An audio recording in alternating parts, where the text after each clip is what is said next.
Right, we'll make a start. How's the volume? Okay? Can you all hear me at the back? Okay.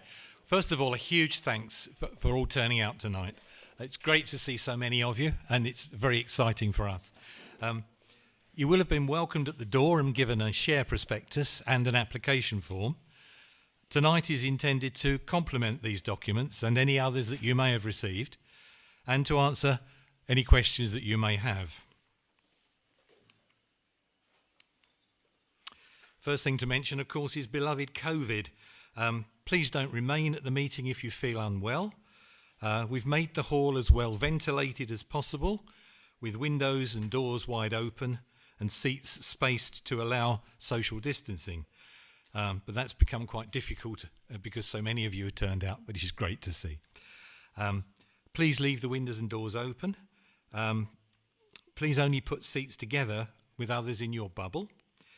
Mask wearing is now a matter of personal choice. However, we would prefer people to wear masks and remain cautious out of respect for others. For those people unable or unwilling to mix indoors with lots of others at this stage, we will be streaming the proceedings over YouTube. And a huge thanks to James and his brother Sam for setting up this wonderful audio system and video system and streaming us on YouTube. We've got our own YouTube channel. How about that? So a huge thanks for arranging all that. The room has been thoroughly cleaned before the meeting, in addition to the regular cleaning that takes place. And please continue to use hand hygiene, use the hand gel dispensers that are around in the hall. Fire. The exits are well marked in the corners and over there and there. And no tests are planned tonight, so if you hear the alarm, it's real, run like hell. Safety, trailing cables, yes. You will see some trailing cables. We can't avoid that because of the technology. Please be careful when moving around.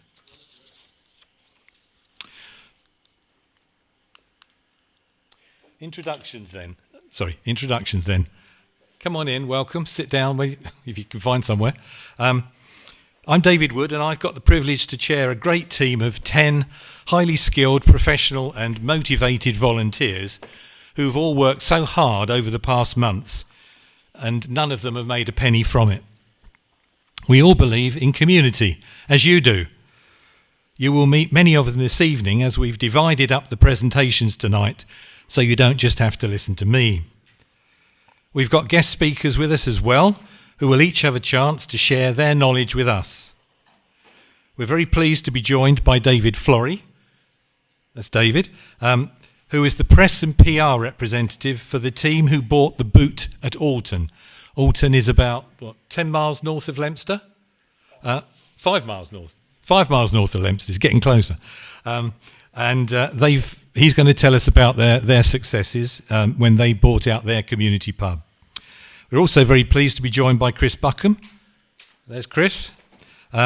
Chris is an advisor from the Plunkett Foundation. You will have seen mention, those of you that were able to read the newspaper article on your chairs, there's been quite a lot of mention made about the Plunkett Foundation. They have immense experience of helping communities buy their own pubs and run their own pubs successfully. He provided us with invaluable advice when we were producing our business plan and share prospectus. Unfortunately, Mark Haslam, who is the Herefordshire representative of CAMRA, the Campaign for Real Ale, he's unable to join us tonight. He's actually up in the Hebrides, and his knowledge and experience has been very informative in our Zoom meeting in April. He's currently on holiday, but he has sent us an email which he'd asked me to read out on his behalf later on. The format of the evening, we have an informative evening for you tonight, which hopefully will answer your questions and encourage you to support your village community by buying shares. I will compare the objectives we set ourselves at our Zoom meeting on April the 12th against what we've achieved, and also provide an outline of our future plans. Nigel Cooper and Matt Drew, those two sitting on the end, will tell you about the plans to repair and renovate the pub and our priorities. It will not be the old pub with a lick of paint. It will be a venue that the whole village can be proud of and what the village deserves. Simon Bennett is our chartered accountant, and he will talk about how we fund the project. Simon Hicks, who's sat next to the other Simon, will tell us about the importance of completing the share application form correctly to ensure that shares are allocated to the correct person. Where's Ian? There's Ian. You're going to be saying something. Ian's our grants specialist, and he'll be talking about grants. Mark will reveal an exciting event. There's Mark. Yeah. Mark will reveal an exciting event. I won't steal his thunder. And he'll also manage the question and answer session at the end. And Stu greeted you at the door. There's Stu. He greeted you at the door. Donna and Nikki have done huge amounts of work behind the scenes as well. And we're very grateful for all the help that they've had. As a village, we've been blessed with a dream team of skills. I should like to take this opportunity to publicly thank the whole team for their hard work over the past few months, all done in a spirit of fun and cooperation. Thanks are also extended to their families, because it has impacted on them too. Progress since the Zoom meeting. We've always been open and transparent. We've always said we won't just put a lick of paint over the old pub, but create a venue that the whole village can be proud of. Following the structural survey, we realised what work needed doing, and we understood that we couldn't complete it by Christmas, which is what I had said in the Zoom meeting. Next Easter is a more realistic timescale, so we're now aiming for April 2022 as our target to open the pub. What have we achieved? At the meeting, I put out an appeal for more volunteers to bring their skills and diversity to the project team. We're thrilled to have been joined by Donna, Matt and Nikki. They each bring skills we didn't have and we needed. The profiles of the whole team are on the website and in the documents in front of you. Community Benefit Society. We've achieved Community Benefit Society status. That means we are a legal entity and we have to abide by strict rules. Financial Conduct Authority. We've registered with the FCA, which means we are now trustworthy and can sell shares. Documents. We've produced the share prospectus, the business plan and the share application form. We could not have had the printing or the valuation done without the generous grant of £5,000 we received from the Wellington Community Association. So thank you for them. Bank account. This has taken months.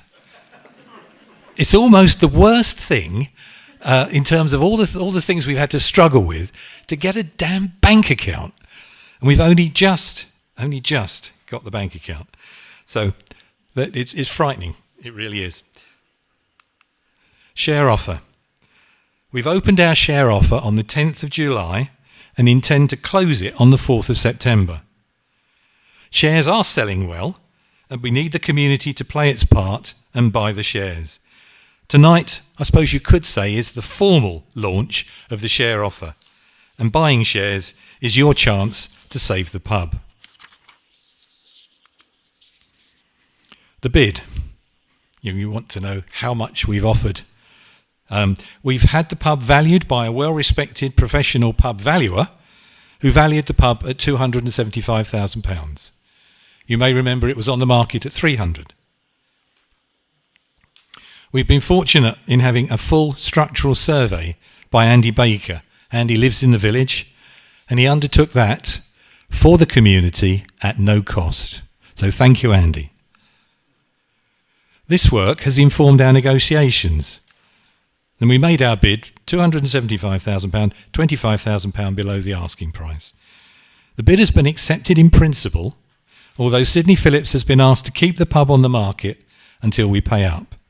Remember, we made the bid and we didn't have any money. So until we sell the shares, we haven't got any money.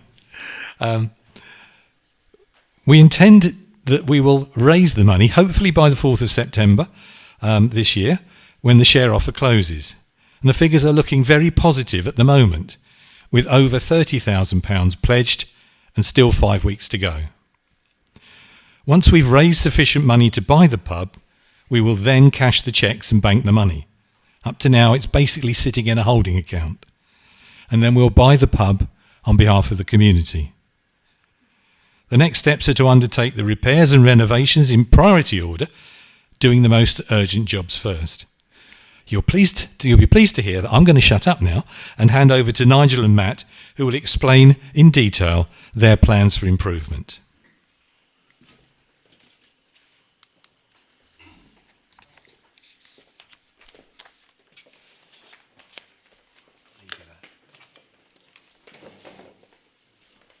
Thanks, David. Hi. The pub, as most of us will remember, used to be successful. It used to draw diners in from far, and it won loads of commendations. Also, it served a good pint. And as David mentioned, the village is now faced with an exciting one-off opportunity. When the pub was successful, as an architect, I needed to find out more about what caused that success and what we could put to our advantage. So to find out, Carol and I headed over to Kilpeck, where Ross Williams runs a successful pub. Ross, as you may recall, used to run the Wellington. He worked darn hard, built up a good reputation, but was forced to sell. He shared a lot of information with us. The first point he made was the kitchen. The size is okay, but the equipment is mostly rubbish. The single-phase electrics couldn't supply the load I needed, so I had to cut right back on what I could serve. You will certainly need a three-phase supply for sure. Chloe and Sam, the last managers, faced the same problem. Turn on the extract hood, Chloe said, and bang goes the trip switch. It's appalling. You can't cook like that. Then Ross went on to mention other problems, which concern the access route inside the pub. He said interestingly that diners seriously hated having to push through the bar to get to the loo, and often the bar was crowded. Some people felt intimidated, and so much so they were deterred from coming back. Ross said if I stayed, I'd certainly need to change that. And the last point Ross made was that he put a lot of his success down to good, repeated and well-targeted publicity. And I think you'll notice from this campaign that Nicky's done a grand job in getting the publicity out. And it is that publicity which, once the pub is going, needs to be run by the landlord to make the pub a success. So, okay, the kitchen problems might be pretty obvious, and it's the detailed feedback, like avoiding the loo access to the bar, which I found as an architect is invaluable. But the loos themselves are pretty terrible, and we need to be able to afford the upgrade. But yes, this is a village pub, but people want more than that these days. We want new customers in who will pay good money, but they'll only do that if the whole experience is up to expectations. We can't afford to make mistakes posted to TripAdvisor or to social media. It's essential that we build up repeat business. And like most people, like pretty much everybody, I guess, I want to be confident of good value and a memorable meal, but also a pub where I can enjoy a well-kept pint and a good laugh in the bar with my friends. So we'll need to differentiate the pub spaces, a restaurant wholly separate in character from the bar, but with neither predominating, each welcoming different types of customers. Our core principle is to concentrate our spend only on those building works which generate revenue through giving the customers a really memorable experience. This will need the best of professional advice. And as a retired architect, I'm delighted that we have Matt, who can show us the best way to proceed. Of course, we've got to make good years of neglected maintenance, and there's a fire safety issue to address, but these can be done. And there's one last point which I would say is really shouting for attention. And this is something we have to do before we open, and that's to improve the curbside appeal, like painting the front elevation up to window head height, and maybe writing the pub name in big letters. It's clear this is going to be a brand new exercise. Yes, it is a community pub, and we need your ideas, like Ross gave me his, so we can instruct the consultants that Matt is going to tell you about how this pub is not going to be just any pub, but how we can make it our pub with as much local input as possible. Anyway, it's time for you now to hear from Matt, who I know is keen to repeat his catering and hospitality success with us, that he's most notably achieved for the National Trust. Where is he? There he is. Loitering behind you. Thank you, Nigel. Go for it. So I'll just skip through this couple of slides here and move on to what we've done so far. For those that can see this, it's a little bit difficult to see on the slide. It's almost impossible, actually. Oh. Can you hear me now? Schoolboy error, apologies. For those of you that can see what's on the slide here, this is just a layout drawing of the existing pub. You'll see that it's a collection of, quite a complicated collection of different spaces, which doesn't make it particularly easy to operate, and Nigel's described that before. So what we've done is we produced a client brief, a document that set out the objectives, the considerations, the challenges of the project. And we sent that client brief to a number of specialist design consultants who were involved in restaurant, pub, cafe, bar refurbishments. In fact, most of those have been involved with community pub schemes and refurbishments in the past.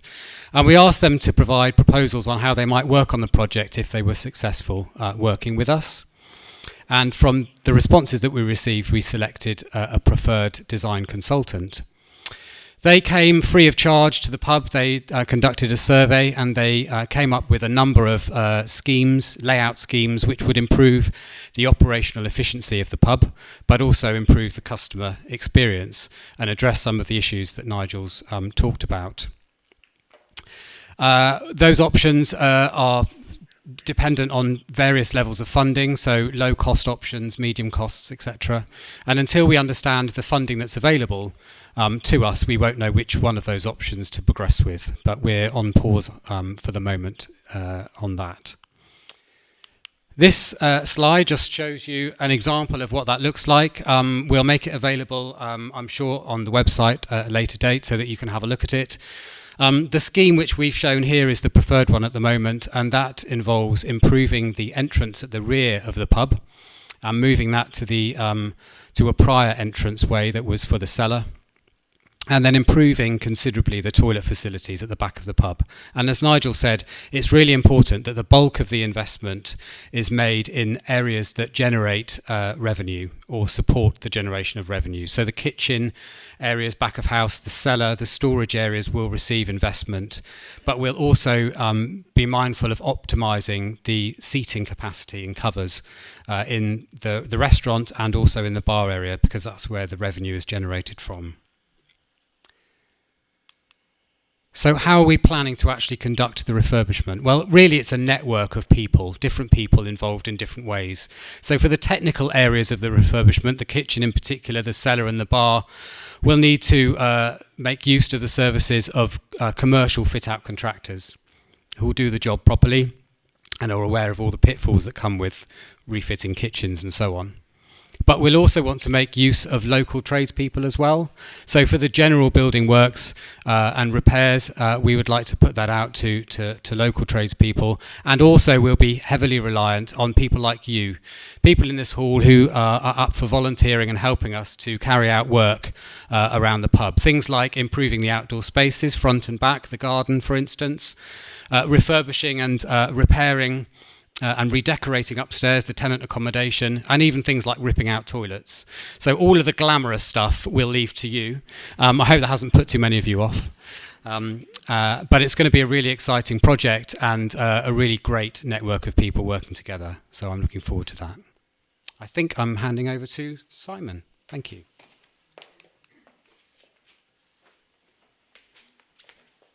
Thank you, Matt and Nigel. Okay. So, as we look forward to the future of the village pub, I would first like us to take a moment to look back.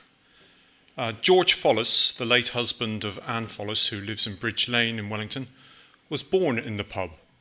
His grandfather, Alfred, bought the pub in 1903, and George's father, Jack, sold it in 1953.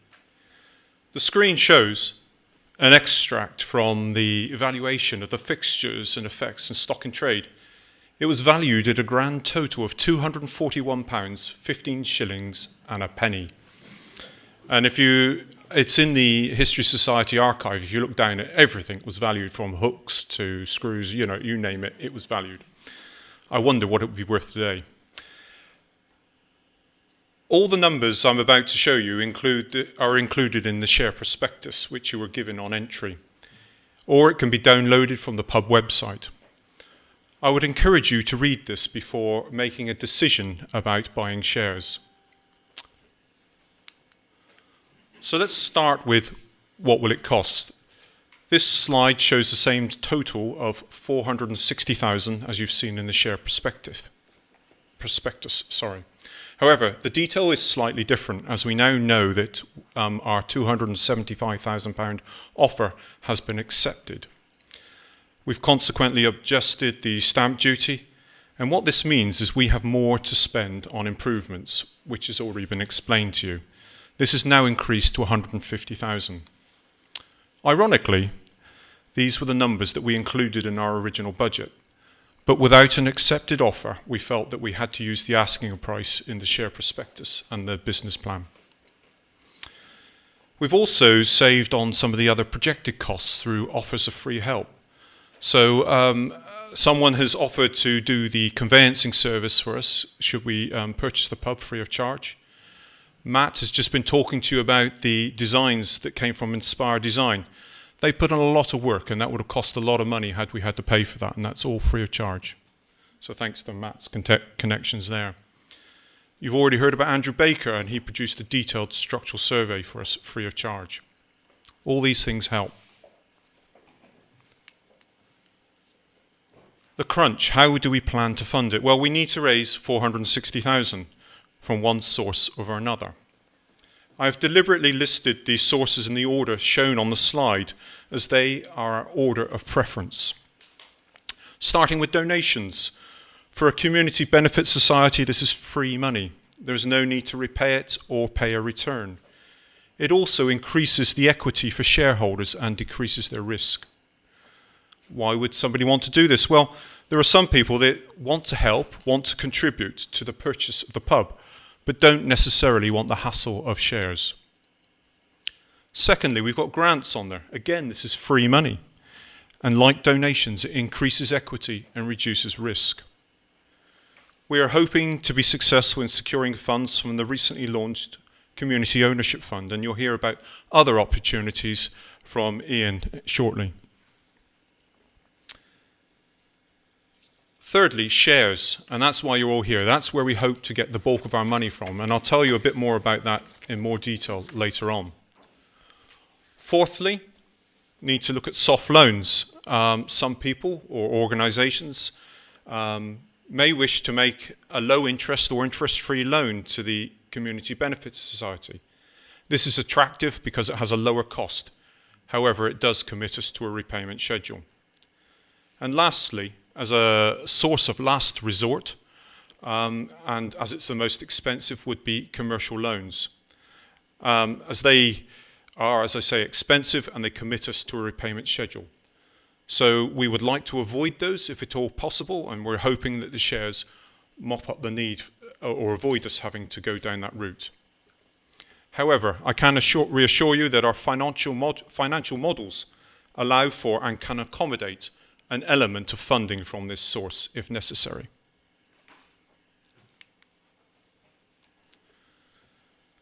So as explained, the Community Benefit Society will be renting the pub to a tenant after we have made significant improvements to the property.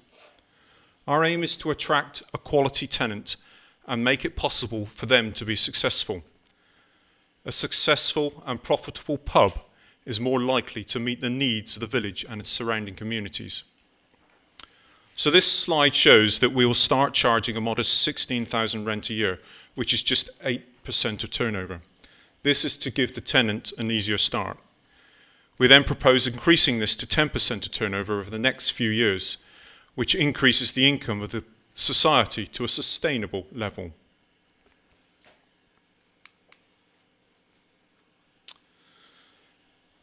I could bore you with a lot of numbers. I love numbers. I'm an accountant, but I won't. I've just put on this slide a few what I call key financials. So the first line, profit after tax. We are producing a profit in each of the first 5 years. This means we will be able to build up a buffer to provide funds to facilitate share buybacks, loan repayments, and further investment and improvements. The second line, cash flow. Cash flow is fundamental in the early years of every business, and I'm pleased that our forecast is showing a positive cash flow in each of the first 5 years. The third line, paying interest on shares is at the discretion of the managing committee, but the aforementioned numbers give us confidence that we are able to pay interest from 2025 or year 3 of trading at a 1% rate initially and rising to 1.5% in year 4. My longer term budgets suggest that it may be possible to increase this to 2% in later years. And for those that spotted it, it is correct. Under Community Benefit Society rules, rather bizarrely, even though you have shares, the return is paid as interest and not as a dividend. The last line, share withdrawals. Again, they are at the discretion of the managing committee, but the forecast shows that we are able to afford a modest amount from 2025 onwards. Conceivably, also, there are likely to be new residents in the village in the future, and they will want to buy shares in the pub. So this will increase our ability to buy back further shares should the need arise. So the numbers you see in the share prospectus and the business plan are our best predictions, but they are based on considerable research and have been stress tested for lower rents, larger commercial loans and higher interest rates, and we're still able to make the proposition sustainable. I'm also reassured that as the numbers have been reviewed by other professionals that have far more experience than me. We've heard about Mike Hughes, who did our valuation, but he also reviews our share prospectus, and he has massive understanding of the pub industry. We've got Chris Buckham with us tonight. It's already been mentioned. He represents Plunkett, and he's been a great help. He's seen many Community Benefit Society share prospectuses, and he was also responsible for reviewing our prospectus and ensuring that it meets the required standard to qualify for the Community Share Standard mark.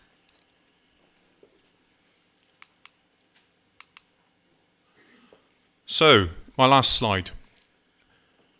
Here are the main considerations when buying shares. We're aiming to raise between 250 and 500,000. Each share costs £50, and any person or organisation can buy up to 40,000, or that's 800 shares, should you wish to do so. Each shareholder has one vote, regardless of the size of their investment. Again, that's a requirement under CBS rules. You may have heard or seen a reference to something called asset lock, and that's another requirement under CBS rules. It means that the shares you buy will be worth no more than that, will be worth no more than what you paid for them when you come to sell them. If we do get to the point where we have to sell the pub, then any surplus that's made then has to be used for the benefit of the community.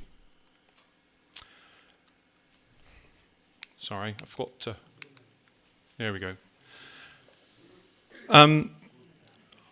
Sorry to say, because of the way we are buying the pub, we're buying it as an investment rather than running it as a trade. Sadly, there will be, for those that may have been interested, there is no tax relief on the purchase of shares.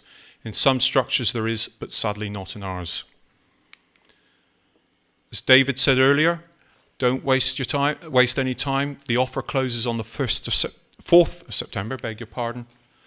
So that all that leaves me to say is, please buy as many shares as possible. Thank you very much.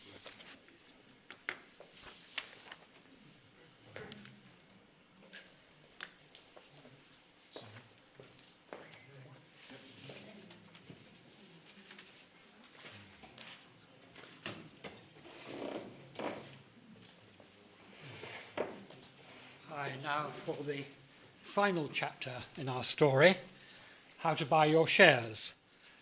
Before I tell you about that, I should say a big thank you to all who've already done so. But now's your chance to catch up and hopefully overtake that. You've all had a share prospectus and the share application form, and you'll see from that there are two ways of buying shares: cheque or online bank transfer. For a cheque payment, very simple, complete the application form, send it with your cheque to me as the secretary.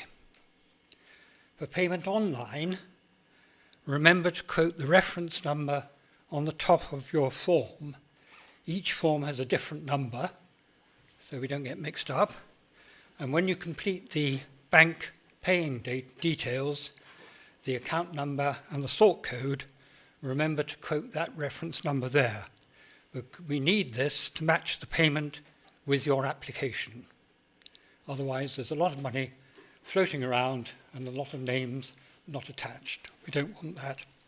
In both cases, don't forget to send the form back to me so that we can issue a share certificate when the share purchase period is over on the 4th of September. That's all, but if you have any questions or trouble about completing the form or buying the shares, then any committee member will be glad to help. Thank you.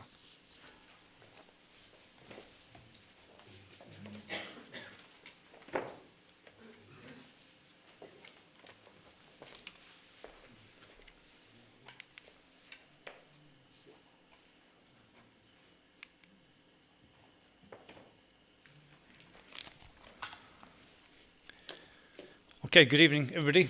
I am officially known as the grant finder. I was brought onto the team with the remit of finding money. So I don't know why that's me. Maybe it's because I'm Scottish and careful with money. So after some research, initial research online, following up on leads from Plunkett, it soon became apparent that there wasn't a lot of money out there due to end of the financial year, beginning of this financial year, and also we're in the middle of a pandemic where no government's got any money. However, on further research, following up further leads, we came across a number of potential grant funding schemes, and the first one you see up here is obviously as David mentioned earlier, and Simon, the Community Ownership Fund through HM Government. This was announced at the last budget by Rishi Sunak, and this gives funding up to £250,000, and it's matched funding. So you can see the incentive there. The more we raise, hopefully with a successful application, the more we will get back from the government. Okay. Now, the timing's perfect for this one because the registration opens tomorrow, and I think Simon is opening our application, which has got to be submitted by the 13th of August. So that will be the first tranche of money released by the government that hopefully we can be successful in securing. Okay, next one is Herefordshire Council. They have an enterprise and funding scheme run by Dave Tristram and Elaine Edwards, and they basically give advice and point us in the right direction on trying to find funding locally through grant funding schemes. I think Dave was successful in securing money for the playing pitches, and so he has worked with the village before. He has looked at our scheme and thinks we've got a really good chance of securing grant funding. But as with a lot of grants, because it's free money, you can't use it to buy buildings or land. So he's basically said, go away, come back when you've secured the pub, and then we'll now look at grant funding that we can identify that is live at that time. Okay, the Prince's Countryside Fund. Again, it's funding for rural communities to make sure they thrive and cohesive within the community.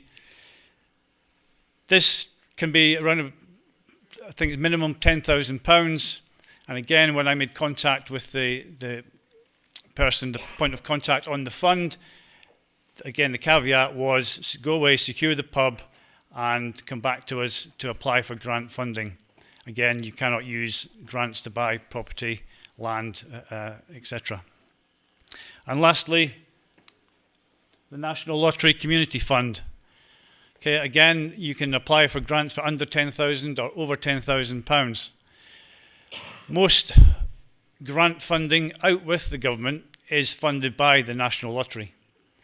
And they have this specific arm of the National Lottery Fund, which is for rural communities, again, trying to enhance and make them thrive and stay cohesive. And again, that's for funding for over £10,000. So there are grant funds out there.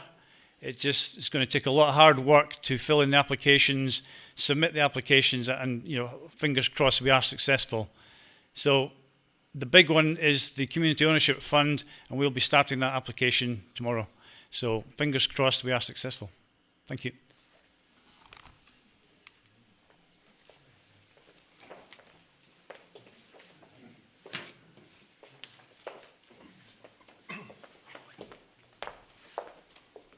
Evening, everybody. So I've got to tell you some news. We got an event planned for 28th of August. That's a Saturday.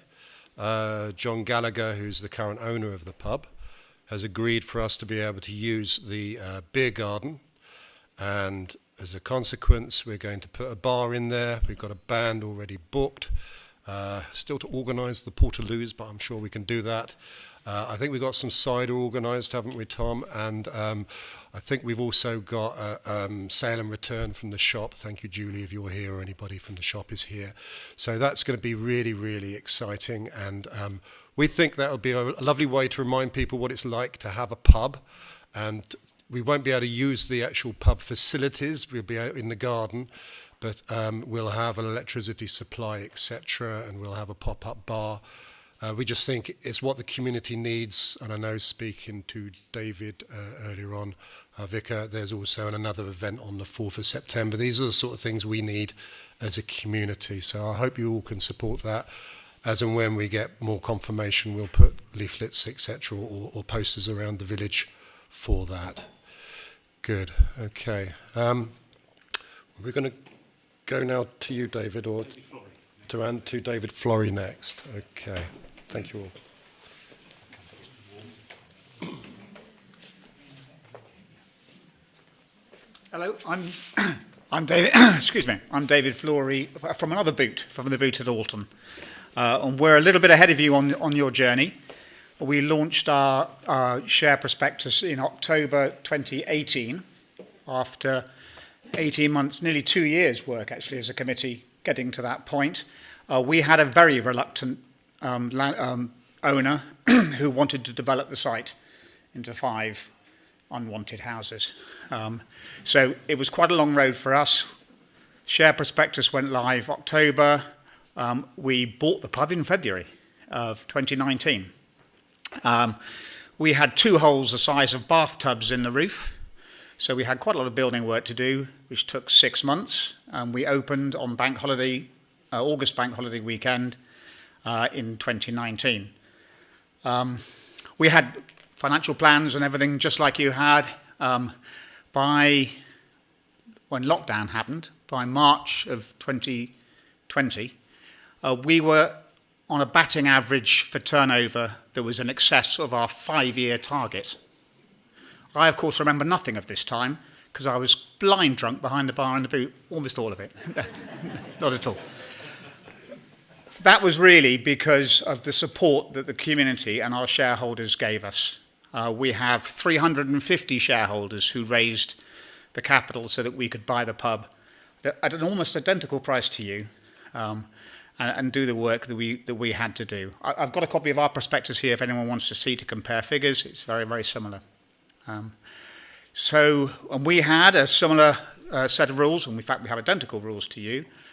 So there is this 3-year moratorium on buying back your shares if you want to, and there is we had a period, I think we set it as 2 years, of 2 full trading years for the pub before we would consider paying any interest. As it is, we have already started paying interest. In fact, yesterday I received my second interest payment, which was 1% being half of a 2% rate that we're paying at the moment. So it is possible. It can work. There's a lot of hard work to get there. It really needs you guys in the room massively to be behind it. Your money is needed to make it happen, and your customers needed to make it a success, and your support for it. I personally think community pubs and the model of community pubs is second to none. I think it's stunning, a stunning way of doing it. I also fear that it's probably the only way that our rural pubs will survive. But I think the rewards are fantastic. You know, whether that's spending a bit of time in the garden, helping to tidy it up. Just to share with you what volunteer work we arranged.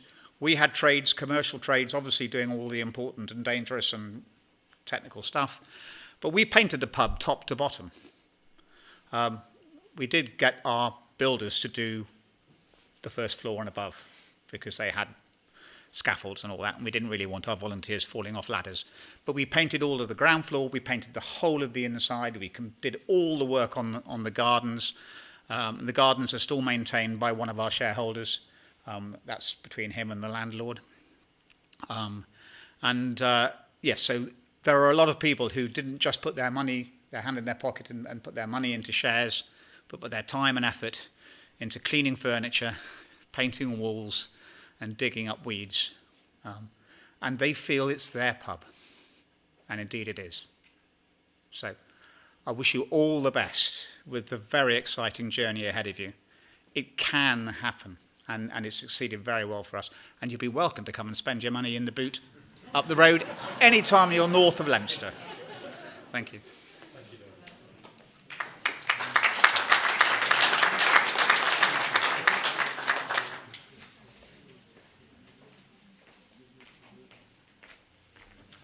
Good evening, everyone.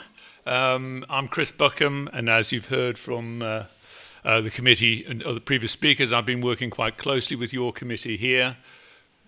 And normally when I stand up in front of a group of people like this, I normally say, I'm going to be brief because I'm the last thing between you and the bar. The bad news is there is no bar, but thanks to everybody in this room, I'm pretty confident you're going to have one, and you're going to have one very soon. So, I certainly echo David's words. And interestingly, David, although I didn't work with David, I worked on the boot at Alderton with the current chair in 2018. And I've never seen it open either. I'm just owed so many pints. And I'm looking forward to having my pint in Wellington in due course, but we're not quite there yet. So just a few words about Plunkett Foundation, because they support not only yourselves here and what you're trying to do, but they also support a lot of other community pubs and groups that want to form community pubs. And every one has a story. They're all really fascinating. And I'm just one of a number of advisors who work in community pubs. And all of us advisors all come from this heritage of community organisations. I chair a community shop, and I've chaired it for 8 years. So I've got the scar tissue of both arms of volunteering, painting, and all that sort of thing. And it's inspiring. It really is very moving when you see some of these stories. And there's one group I'm working with, and I've been working with them since 2018. when it was the same time I started with the Boot, and their owner just wouldn't. The pub would not sell. They tried everything. They got a compulsory purchase order through the council. They did everything. Finally, this year, he's caved in. He's thrown in the towel, and he's agreed to sell it to the community. And their share off is going to be happening in a month or two's time. So, you can win, and there are 150 community pubs out there. Pretty much every one of which follows this community benefit society model that you've heard about tonight. And it really is a very empowering way for the community, because everybody has one vote, everybody has an opinion. And I volunteer in our community shop every Saturday. So I see all my members come in every day, every Saturday, and they tell me what they think. They tell me what they don't like. When you get some ex-brummie who comes in and says, where's my Sunday Mercury? It is just a great community model, and, it's within your grasp, I sense here. So that's what Plunkett Foundation do. We work with people like you to sort of make some of these dreams a reality and help. But the truth is, I can only sort of share my experience and share the experience of other groups. You've just got a great committee here. You've assembled, it's almost like textbook. You've assembled the right people in the right place with the right skills to make this happen. And the only bit that's missing, is your checks and your bank transfers. Because if you do that, then, I have no doubt you'll be hugely successful. And I think the timing is also good, because we've heard about the community ownership fund, which was only announced at literally about a couple of weeks ago. And the great news about that is, in best government tradition, they set this ridiculously early date of the 13th of August. So perhaps following the model of the Prime Minister, if you had to have an oven-ready application before you could to get in there. And indeed, you have got an oven-ready application, and I certainly commend you and hope that it will be successful.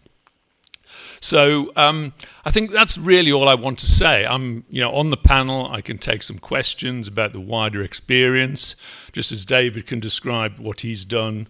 Just up the road from you, I've got lots of stories, lots of anecdotes.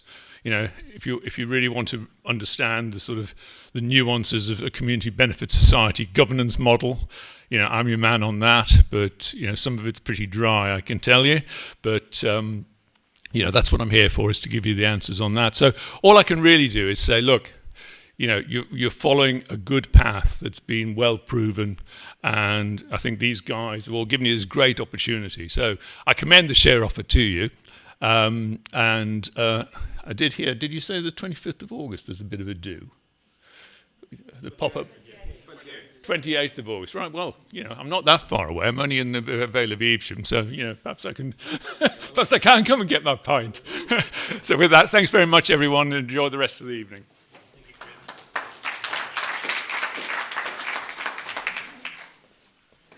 Sorry, you've got me again for a minute, because Mark Haslam from camera would have liked to have been here tonight. As I think I mentioned earlier, he's up in the Hebrides at the moment. So he sent me an email, and he's asked me to read it out. I can only read it out because he sent it. He says, community ownership. It's all been done before, i.e. you are not alone. My name is Mark Haslam from Camera. I would have loved to have been at your meeting this evening. However, I find myself on a long-planned holiday amongst the mountains and midges of the Isle of Rum. Your committee kindly invited me to say a few words, which I hope will give you some reassurance that what you are doing is not a flight of fantasy, but a great way to secure the long-term future of your village pub. I've been involved in a number of pub buyouts over the years. My first was in 1998. And based on this experience, I have already reflected extensively on some of the issues that lie ahead with your committee. Camera strongly support communities seeking to take control of their local pubs. We provide advice and support, and in particular, we can assist with publicity. Importantly is to recognise that you are not alone, and what you are doing has all been done before, in fact over 150 times before. It is noteworthy that not a single one of those 150 or so pub buyouts have failed. Not a single one.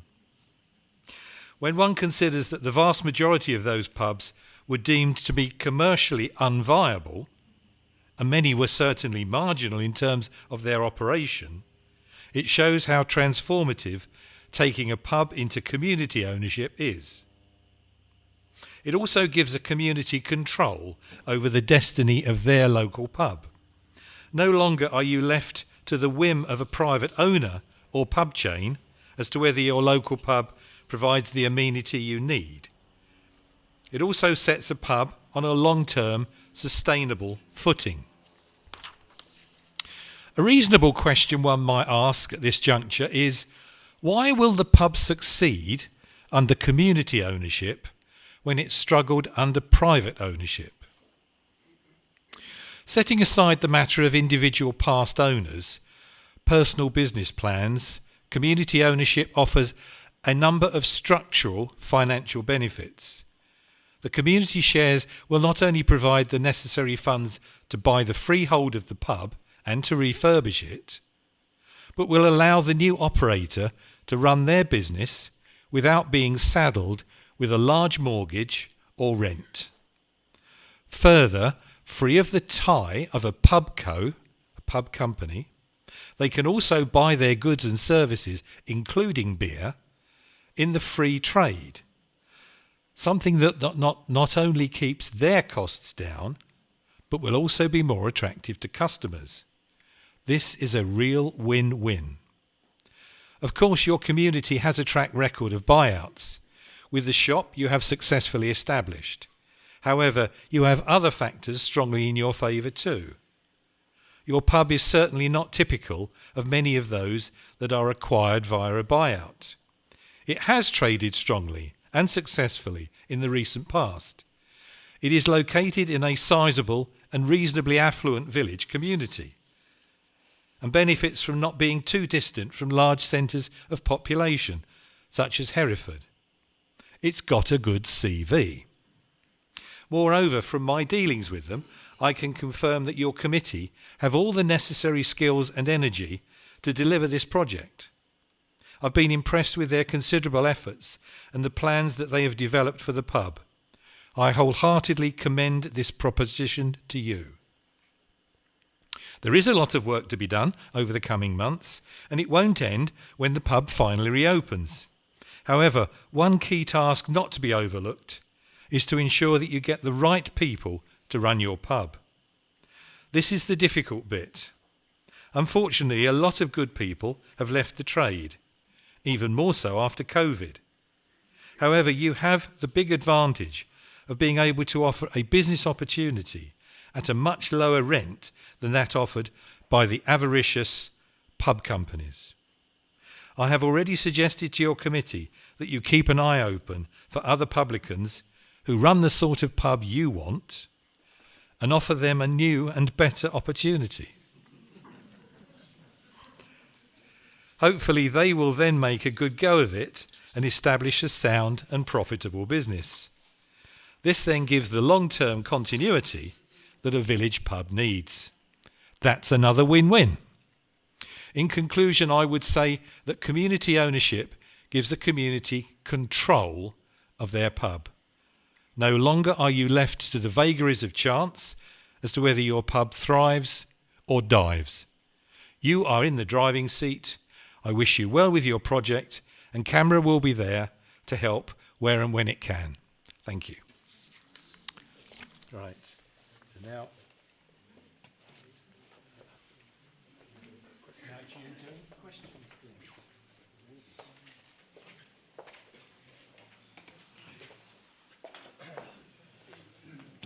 Evening, everyone.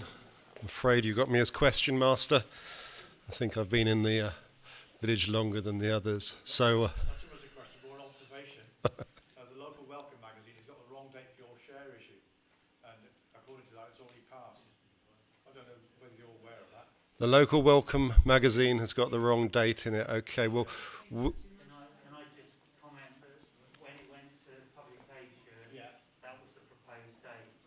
But obviously things have COVID, one more time, got in the way. There was a juxtaposition. Do you keep it quiet and then just suddenly spring it on people? we give an indication that something is going to happen at some point. And the consensus was the wheels are moving, let's propose a date, and if we have to move it, that's what will happen. Okay. But what you see tonight is that is fixed in stone, and you'll hear on the 29th of July. Good. Okay. So, have we got roving Mike going around? Is that the on the table? Stuart, do you want to take that? If the audience could just shout their questions, then that can be used as a panel. Good. So, who would like to start off? If I put my glasses on, I might be able to see you as well. That would help. Gosh, there are a lot of you. That was from the back, is it? Sorry. Yeah.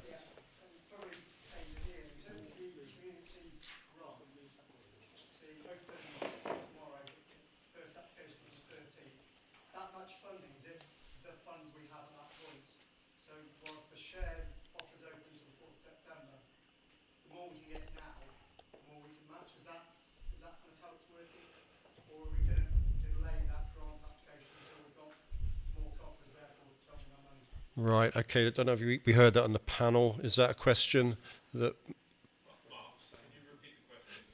Sure, I think what we're saying here, okay, is that basically the sooner we can raise the money, the more that we can basically get money that can be match funded, because we know that on the, is it the 13th of August or something, we're applying to Plunkett for the grant money.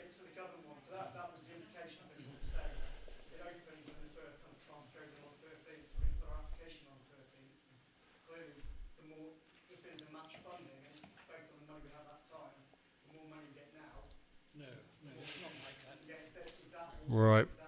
Okay, well, if somebody on the panel would like to answer that, I think Simon. As we understand it, it's not like that. It'll be 2 months at least from the 13th of August before the government decides any of these applications. And even after that, the approval will be only in principle, and there will be a lot of detail to be settled afterwards. So I think the message is buy your shares, because they will matter now, which is what we want. Good. Does that answer you satisfactorily? Good. Okay, any other? Well, absolutely. I've already sealed my envelope. I forgot to bring it along tonight, but I know where Simon lives, so I'm hoping a lot of other people are going to be following suit as well. And I know that my wife is watching as well, and probably she'll do exactly the same depending on how much we might need or might not. Any other questions? I'm sure we've got loads. This gentleman at the front, please. Can I just confirm, I think it was implied, the boot at Alton, does it run on exactly the same model, i.e. having a tenant running the pub? So just for the YouTube stream, sorry, that's just, are we exactly the same model as the boot at Alton? Yes, we have a commercial tenant, and we are the bricks and mortar landlord, the CBS, and that's the extent of our role. So the CBS, like here, will not be taking the commercial risk of running the pub, but will also not be taking the profit. They'll just be taking a rent. That was a fundamental decision we took at outset.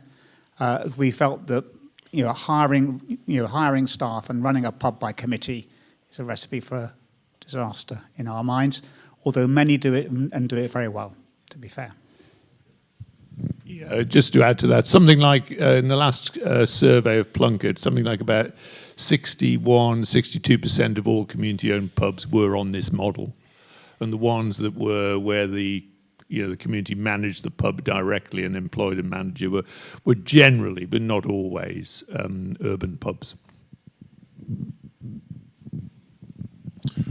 Good. Any other questions? Gentleman right at the back, putting his hand up, please. I'm fully supportive of the venture, but I always think we should learn from mistakes other people made. There was a comment today, which I think was also made in the Zoom meeting, something along the lines of 150 similar things in the past, not a single one's failed. I just wanted to check the validity of that, because I would have thought from any business, 150 of any business, some will fail. We should learn from the mistakes of those that may have failed. Okay, so just for the YouTube stream. Yeah, it's Chris Buckham again. Let me put my sort of Plunkett hat on, if I may, and answer that question. It is absolutely correct, because the community pub model, and again, as it says in your prospectus, you'll see that while it started sort of back in the, if you like, in the 90s, the vast majority have only become community-owned in the last 15 years or so. So not surprisingly, it is true that of the 150 that have been taken to community ownership, none have yet failed. That is not to say, as you rightly say, statistically, if it's 1,000, then, statistically 1 or 2 probably will, but none have to date, and that is, in a history of sort of, certainly in volume terms, going back the last 20 years. But interesting, the same is also true with community shops, because there's about 450 community shops around the country, and there have been some failures. But I think the percentage failure rate is about sort of less than 5%, compared to a sort of failure rate of other shops of about 45%. So it's still a very sound, robust model. And so those are the facts. Good. So, by the sound of it, we can't learn from other people's mistakes, because so far no community pub has failed. I suppose we could learn from mistakes from community shops, so I suppose in that way we could perhaps gain a better understanding. Just for the sound techies, do you need me to repeat the question, or are we picking that up? So for the live stream, we're going to have a roving mic to ensure that the question, when it's asked, is... And the wired mic will be used by the panel. Right, so you're going to be going around with the mic I'll for be the audience mic. now. Right, okay, good. I don't have to be like a parrot and repeat things.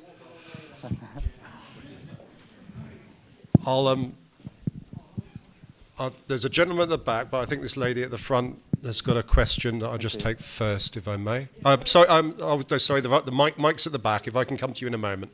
Right, the gentleman at the back. I guess it's an extension on the previous question. And it's more about the semantics. 150 community asset pubs are still going. How many of them have still got the same tenants that they put in at the beginning? Because that's a success of how well the business is doing under the landlord and leasing arrangement. The second part of the question that perhaps the Plunkett gentleman can answer as well is how much oversight on the management of the pub by the community committee are we being advised or is being given? Because I read in the prospectus that it'll be very light touch and we can make requests, but the success of the pub can then also generate higher rents perhaps, and there might be ideas that we can contribute to that. Long question, but thank you. Good, okay, which of the panel would like to answer that? Yeah, I think... Can you hear me all right? Yeah, we're going to do a double act here, so I'll sort of, if you like, cover the first part of the question around the... sorry, can we just be clear exactly what was the... It was turnover of tenancies. I don't have sort of detailed specifications for all 150, but what I can share with you is some sort of, if you like, personal sort of hands-on experience, which is and in a sense your committee's already indirectly answered this, because they've said what is crucial is selecting the right tenant. And I guess the guy from the spokesperson from Hereford Camera also made the same point as well. I mean, that is your best guarantee of continuity. If I go back to the Abingdon Arms in Beckley near Oxfordshire, which is one of the earlier ones, about 2015, although I didn't directly advise on that one, I do know, because a pal of mine lived in Beckley. They've had, they had a good tenant, but it only lasted 3 years, and they've had to find another tenant. So they did have a gap while they found another tenant. But the pub itself is, is, if you like, come back better as a result of it. So it does happen, and it kind of happened more on your doorstep with Yarpole, where I think, and again, David and I were chatting, where Yarpole probably, their first choice of tenant wasn't quite right, but they found another tenant. And I think you've set about really making the conditions appropriate to attract the tenant who will see it as a business opportunity. And I think if we talk about some direct experience, I'm going to pass you on to David now, and he'll answer the second part of your question. So that relationship between the CBS and the shareholders and the pub is really critical. that needs to be and is defined by the tenancy agreement. And you need to spend a lot of time getting that tenancy agreement right. We use a solicitor in Leominster that, funnily enough, specialises in pub tenancy agreements. So they are available. We know there's one just in Leominster. Who you choose is totally up to you. But that agreement is really important. Underneath that, it's also very important to leave the tenant free to run their own business. Okay? There's none of this banging your empty mug on the bar and saying, but I'm an investor, you know, because they'll still buy you. They're quite capable of doing that. Yeah. It's their relationship. It's their business, and they have to be free to do it. And the tenancy agreement needs to be realistic enough not to tie their hands. Okay? But you do with that, with your tenancy agreement, you can define some things that are really important to you. So it could be that it's a free house, that you have real ale, that you have local beers and local food where possible. Funnily enough, you'll never get avocado on the menu if you want local, right? So just think about these things a little bit. But if you want your food menu to be seasonal and driven as much by local supply, then state it in the tenancy agreement. We have. But it's not X% of your food will. It's a principle, if you'd like. And how closely do we work with Chris? Not at all, and very intimately. So not at all in that Chris came and pitched to us when we were looking at him for the tenancy. So we had a presentation from him and his then partner, now wife, and they did a presentation to us, which was a great way of helping us reach our decision. But we've had no formal engagement with him as a committee other than that. And very intimately, in that he always seeks us out when we're there and says, how are things going from your side of the bar? And we say vice versa, how's it going from your side? And we're now starting to look at phase 2 developments, which is sorting out some of the problems that we weren't aware until we were running a thriving pub. Layout needs to be tweaked and all that sort of stuff.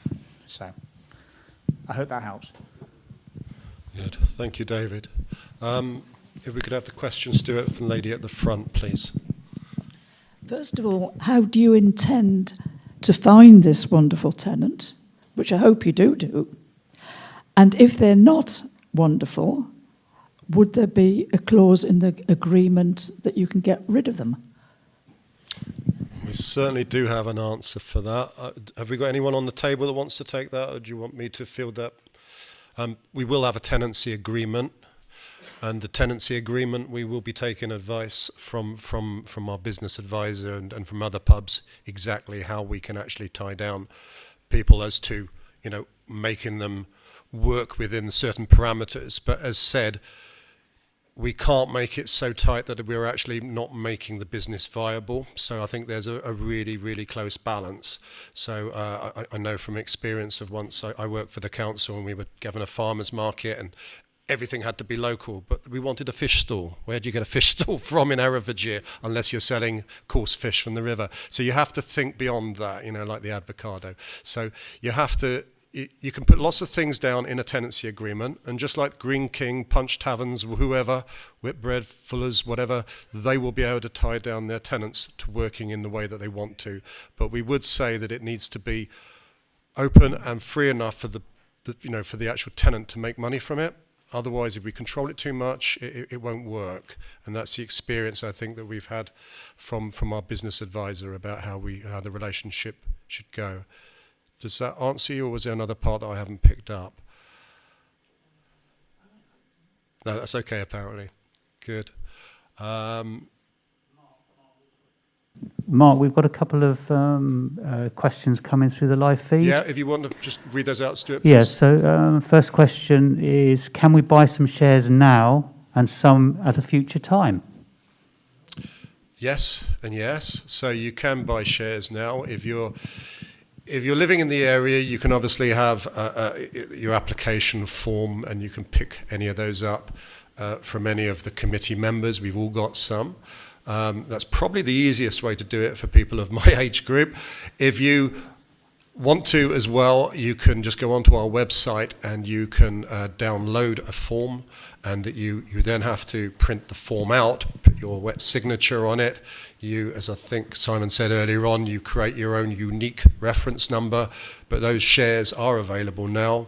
So, you know, my reference number would be M, then my first letters of my surname, W-I-L, and I'm not going to give you my birth date, but that's the next part of it. And then when I submit that in, you know, they'll know that my £50,000, sorry, my £50 share will be related to that. But that can be done all over the internet, and it's so easy, and that's worked really, really well. I think that's probably answered that question. But yeah, it's open now, and the shares will be on sale to the 4th of September. So just as a bit of an add-on, will there be share prospectuses left somewhere in the village, like the shop, for those not attending the meeting tonight?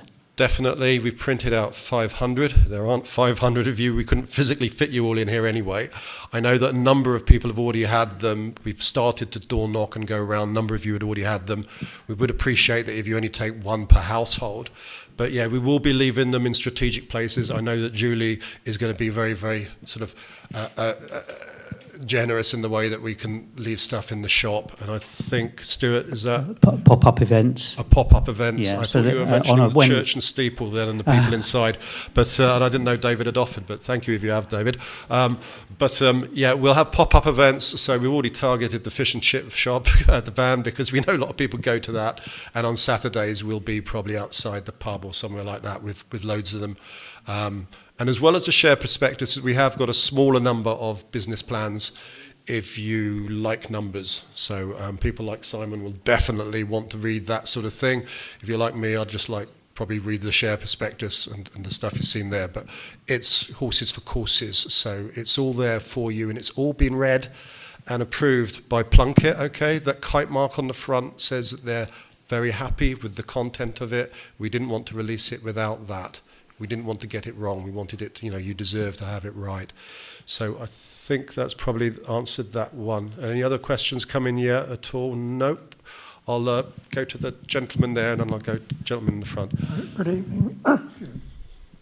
Have you made arrangements to see the tenants' accounting figures during the year? Have we made arrangements for the tenants? I didn't quite catch that. Have you made arrangements to view the tenants' figures during the year to make sure he's on target to your forecast? Yeah, that will be all included in the tenancy agreement, but it's quite common. As you saw, the rents are going to be based on turnover, so that's got to be checked out, and that's how it will be calculated on an annual basis. And certainly we'll be taking an interest in a supportive role to help make sure they're heading in the right direction. Good, thank you, Simon. And Stuart, the gentleman at the front, please. Is it possible to buy shares for my children? If so, will it be in their name or will it be in my name? You can buy them for your children. I'm not going to say that I'm going to buy them for mine, because they're old enough to buy their own and they're probably watching me. And I know that one of them is earning at least, and the other one's getting some money from the bank of dad. So, but yes, there is a way that you can actually buy for children. You just have to put their date of birth down, and at a certain age, then it goes straight to them. Okay, so that's something that we've already covered. If it's under 18, on the reverse of the share prospectus, well, for those that want to buy some, because we've heard some people want to buy some for their minors who are under 18, you hold them on trust for the child. But equally, if you want to buy some for your children, then please do so. You can fill out the form in their name and sign it. Yeah. And sign it on their behalf, and it's fine. It's a really nice thing to do. I think a lot of people are thinking about it for Christmas presents, but early in September, and how cool it is to own a pub. You can say that, can't you? More questions. There must be many more questions. Donna, if you take this, Donna's not spoken yet. She's one of our go-getters. Good evening, everybody. Thank you for coming. I was given a couple of questions today. So the first one is, how much do we have in grants now and possibly in the future? And the second question is, how much do we need to raise in shares to secure what we need to do with the pub? Right. I think Simon's going to answer that. He's our Mr. Moneybags. So all we've received in grants so far is 5,000. As Ian was saying, a lot of them we can't, well, the community ownership fund's only just opened, and a lot of the grants aren't capital grants, they only will fund repairs. So that's something for down the road. What was the second question? How much do we need to raise in shares? Right. We've set the cut-off as a minimum of 250, we think, is what we need to raise in order, because with that and a few other bits, we can secure the pub, and then it leaves us to look for grants and other sources of funding to fund the refurbishment. Good. Was there another question, Donna? Or those are the two questions there. Okay. There must be more questions. Do you know how many households there are in Wellington? Because I think a friend from the boot said you had 250 contributors, was it?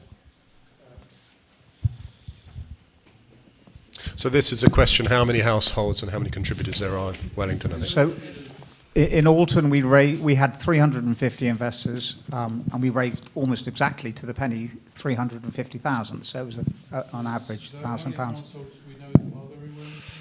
There's about 1,000 people, aren't there? And is it 450? I think that's right. 480, 490 I got from the front houses. Okay, we were working to 450. Oh, in the parish, that will be why. There's Auber and there's Berg. That's slightly bigger than Alton, just to give you a comparison and a target to aim for. And just to open your imagination. An 80% contribution, isn't it? Is that right? 80% of the, I'll trust your maths. Something like that, isn't it? But just to broaden your imaginations, we have 2 investors in North Carolina. We have a number of investors in Melbourne. We have investors in a number of places in Europe. And so think of your grandkids, who've maybe gone away, or children who've emigrated, and include them in this, whether it's a gift that you're making on their behalf or encouraging them to invest so that when they come home, they've got somewhere they can take you out for dinner. Yeah, nice one. Nice one. I just wanted to get a point across. My sister-in-law said that my brother always kept saying he wanted shares in a pub. So she's buying them for his birthday. My mother and stepfather, they all live down in Southampton and Winchester, so they're also going to buy shares in the pub. And I think it's really good that with the Facebook link is a really good way to get that out to friends and family overseas. There was a pub recently that I found in Wales. I can't remember the exact location. I probably couldn't pronounce it either if I tried. But they managed to raise the money, and they needed 500,000, which was a lot more than we need. And also, again, it was, as you said, people from far afield. I've got a friend in Germany who wants to invest as well. So that's a really good thing, I think, for everybody to be involved in. Good. Thank you, Donna. Stuart, I think we've got the lady in the centre in the blue, and then there's a gentleman at the back again, I think. I just want to know, can I leave my shares in my will, or do they just disappear when I die? Very good question. On the back of the share form, it says, who would you want to bequeath your shares to? So if my wife decides to kill me, she gets my shares. So her name's who's written down. So yes, it's all thought of, and that's probably the best way to do it. No, it depends if it's a £50 or £40,000, isn't it? The gentleman at the back again. I think it might be partly answered by a moment ago. Yeah, use your microphone, please. Thanks. It's great. I think it might have been partly answered by the mention of Facebook, but I wondered, is there a separate marketing or communication strategy for the, let's say, under 25, under 30 demographic who aren't, let's say, widely represented here? Yeah, that's a good question. I know as a committee, when we met in January, we asked for better to membership because we were a bunch of grumpy old men then. And now we've got two beautiful ladies that have joined us, also brought our age demographic down. It would be lovely to have loads of, 18, to 35-year-olds here. And I know we've got some younger people here. We are aiming for that. We're doing Facebook, but I think Facebook's probably for the 30s above now, isn't it, I think? We did start doing Twitter, but actually it was just a big snowball to try and get in such a small time, so we stopped that. Instead, we're using sort of as much sort of Facebook and website as possible. I don't know, Nikki, you're probably best to answer that, though, aren't you? Yeah, absolutely. So Facebook is a very big part of the campaign. We've currently got just over 200 local Facebook followers. Actually, in terms of demographic, the majority, it's actually quite a widespread, but we do have sort of from 18 all, to as old as people get, to be honest. Everybody's on there, but via Facebook we can see who our audience are and who's participating in our posts and our activity, and we do have quite a good group of the sort of under 30s, particularly females, in fact, who are interacting with us.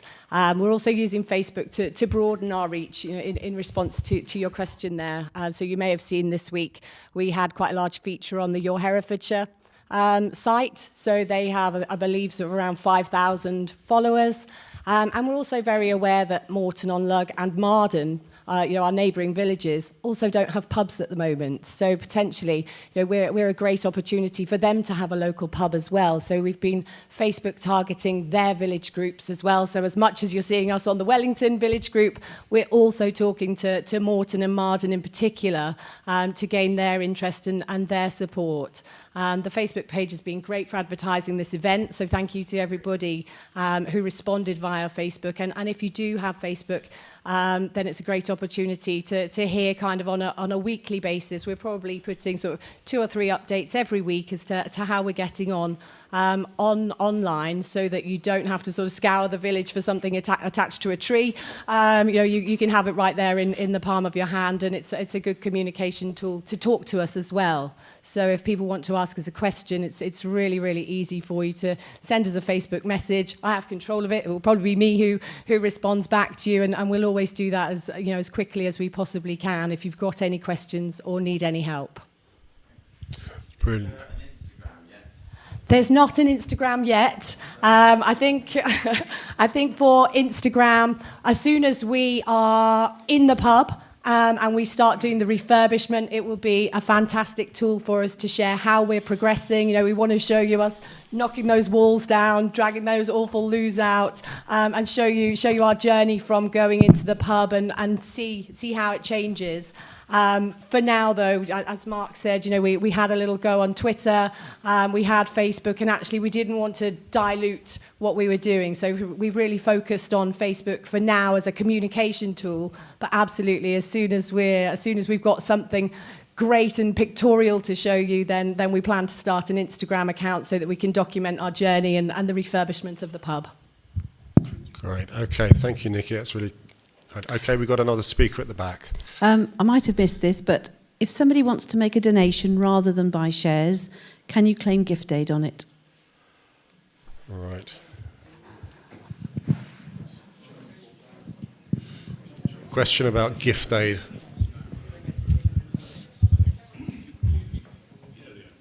No. Good question, obviously. I think it's no, but I'm just looking at Chris because he's got more experience. So let me just confirm the question, if I may. This was, if you buy shares, can you get gift aid on them?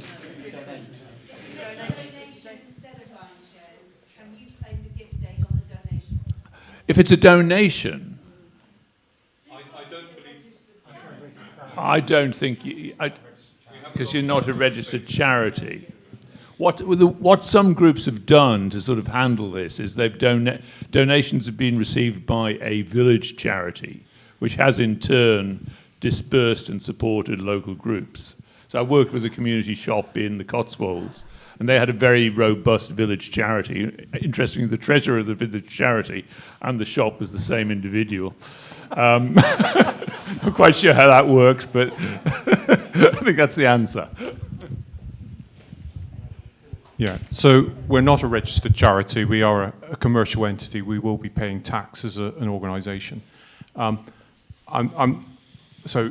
an individual can't claim gift aid. I'm not so sure about giving to a local charity anyway, because it might be seen as conduit funding, so I wouldn't encourage that either. So we would love to have your donations, but sadly no gift aid.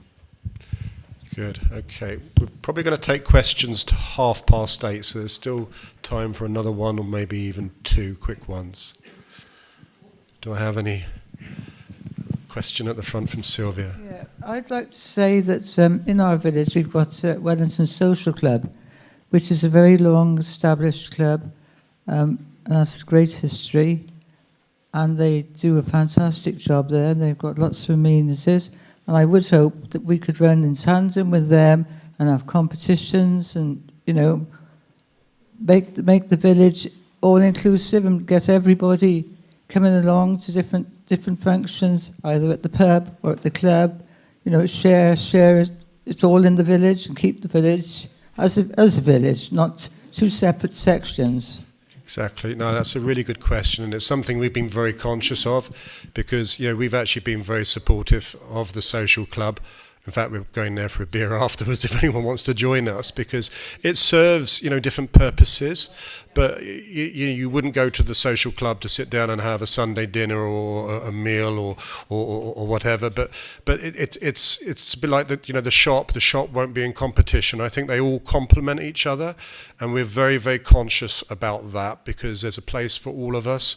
And I know that I've been speaking to Phil Smith and John Perkins a lot about this, and they're really supportive of the whole thing. Exactly.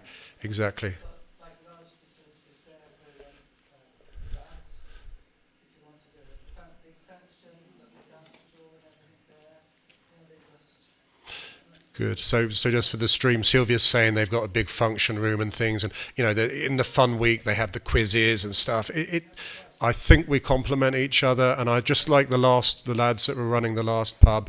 They would be toing and froing, etc. And in fact, actually, it's a really nice gesture when they closed down. They gave all their beer to the social club. That was the relationship that they had with them, and that's the sort of relationship we'd want to engender with the tenant that takes it on, because we can all work together, can't we? We need it all.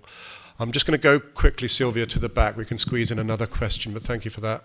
What is the minimum that you need to raise? That's to cover the purchase, the ancillary costs associated with that, the essential works, and then maybe some of the desirable items. Right, good question. Simon, do you want to handle that? Comment after. How long's a piece of string? I mean, when you say raise, we need 460 to deliver a viable pub. Now, whether we get that from shares, from loans, donations, I don't mind. I prefer more shares and more donations than having to borrow money, because that makes the whole proposition more viable. So it can be achieved. And it's 460k. That's yeah, all I want. That's what we believe. There is some flexibility there, but if we get more, that's even better, because, as you heard from Nigel, there are other things we would like to do, and anybody in the building trades knows. Which is why I said the essential items and some of the desirable, rather than all the other things that you would like to do. We've not finessed it that far. If your figure is 460, then fine. No, we're early doors with the designs and the costings, and so at this stage, we will flex according to.